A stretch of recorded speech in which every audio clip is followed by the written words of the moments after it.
Contestant number 2, Robb Brauns.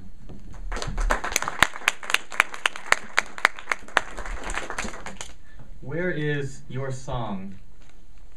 Where is your song, Robb Brauns?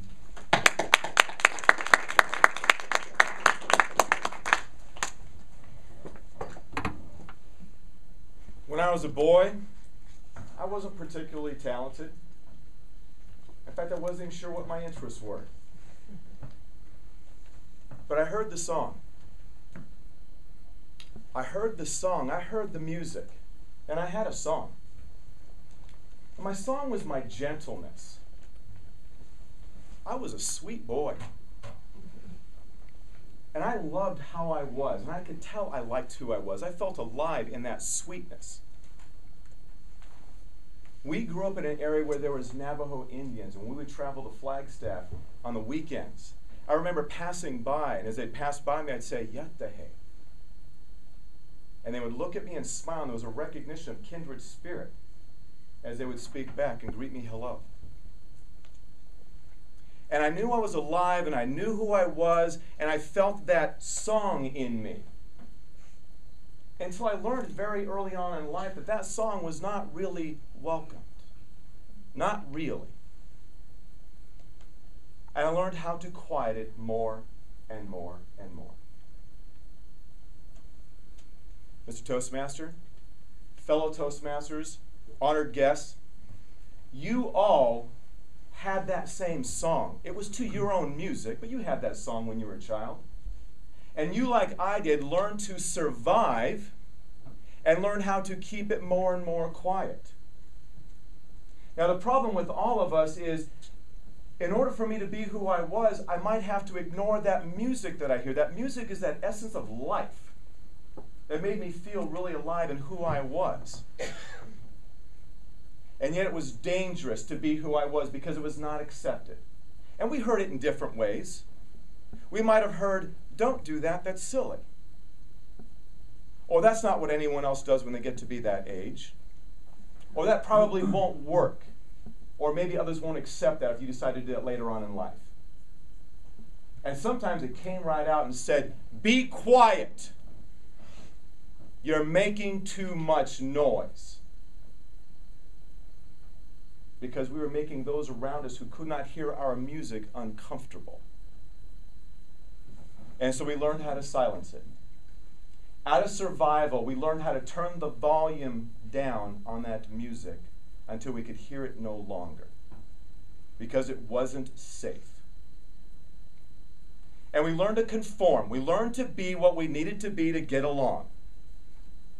Whether it was with our parents, whether it was the kids at school, society. And we learned what we needed to do to be accepted. We learned what we needed to do to be a part of. And we acquiesced, and we did. And we were satisfied with that. In the book Call of the Wild, Jack London describes the story of our main character, Buck, who went through a similar process. Went to a place of having to conform and be a certain way for survival.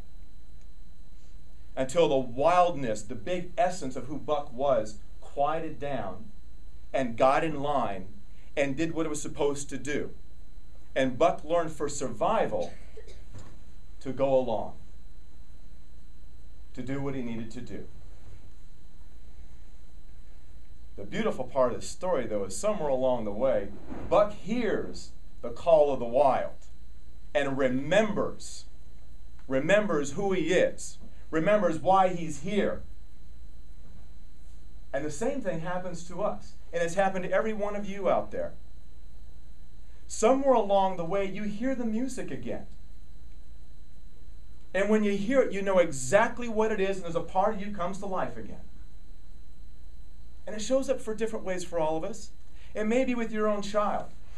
Hearing your child play, learn to speak, do those fun, gorgeous, wonderful things we see our child do, and we remember. Maybe you were inspired by a film, like the Dead Poets Society, when our main character, Mr. Keating, is sharing with the boys a story about a poem that goes life, this powerful play goes on, and you may contribute a verse. And he repeats, the powerful play goes on, and you may contribute a verse. What will your verse be? What will your verse be? And the thing that we run into now is the music's come up a bit again. We're hearing it. And we feel our song come alive again. And now we've got a big decision to make. Do I turn it back down to get along? Or do I allow the volume to go back up and allow myself to start feeling alive again and dare to sing my song and dare to be who I am? Yes, it's going to be unpopular, but I've learned I no longer need to survive that way to be quiet. I've learned, in fact, like you have, that when I allow myself to sing, I allow my voice to be heard, I inspire others. To paraphrase Marianne Williamson, we give others permission now to turn their volume back up and to sing their song. We give them permission to be alive.